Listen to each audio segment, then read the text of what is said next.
Good evening, everyone. In this presentation, we're going to talk about the Homo erectus.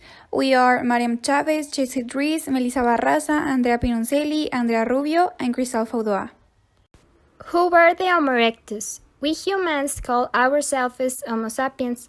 Homo erectus is a fellow member of our own genus, alive from 1.89 million years ago to 143,000 years ago.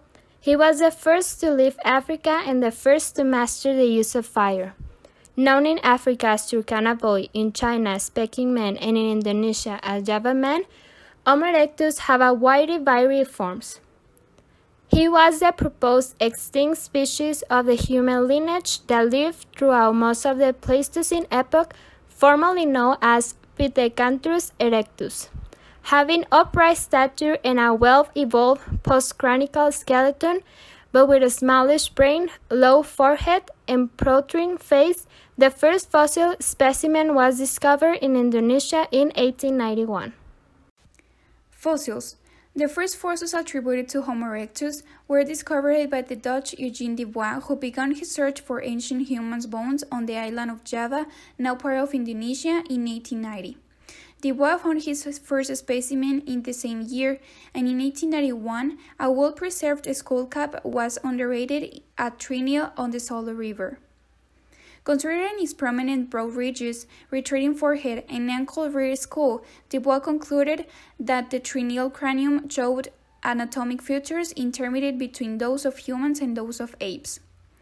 Several years later, near the skull was discovered, he found a remarkably complete and modern-looking femur.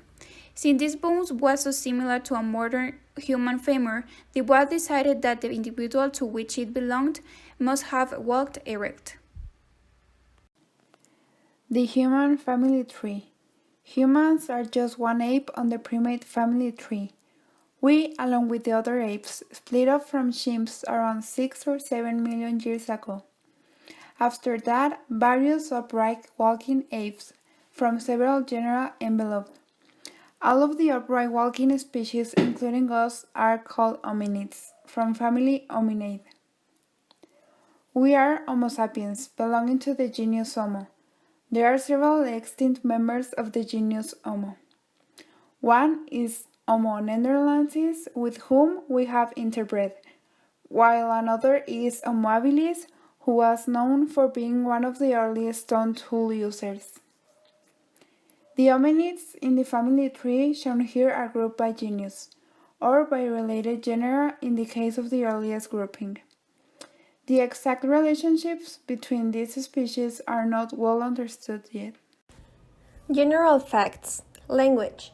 It is not known if Homo erectus could use spoken language. Due to the structure of its remains, a theory arises that claims its inability to speak due to the placement of its pharynx and its vocal cords. Although there are also those who believe that he did manage to communicate in a spoken but primitive way. Culture. The Homo erectus culture seems to have disappeared with them, as they did not have writing. Apparently, the only thing they left are some cave paintings and some utensils or devices created, which lead us to theories, but which they cannot consider as true until they can be verified. There are some hunting weapons that allow us to give us an idea of their way of life. What has been distinguished in that Homo erectus was able to conquer and dominate fire, which they saw him to cook his food. But there is no news that they dominate metals or navigation. Where? Africa, Asia, and perhaps Europe. Food.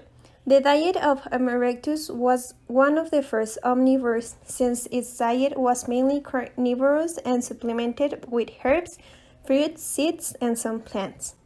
Appearance.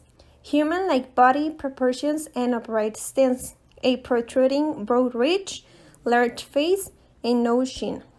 Lived from about 2 million years ago until at least 250,000 years ago.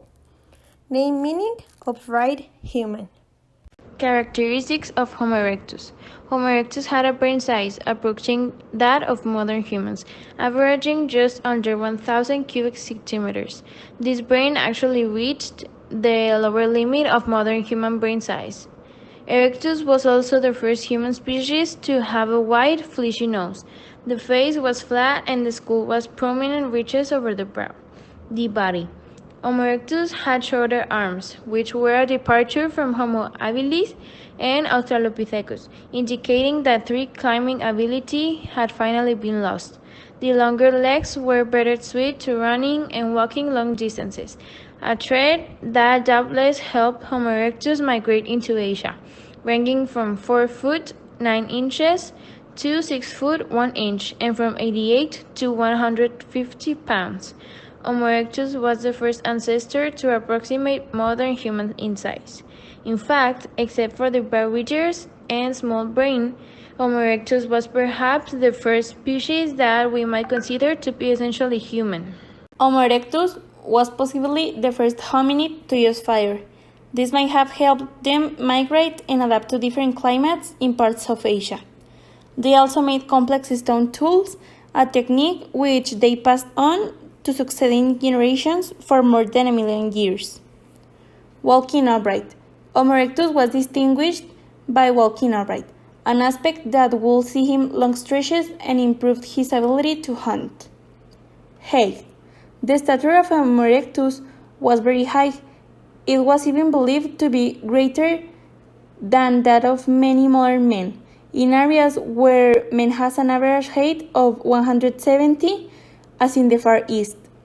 Homo erectus reached 180 meters in height, and it is even believed that some individuals reach 190 meters in height.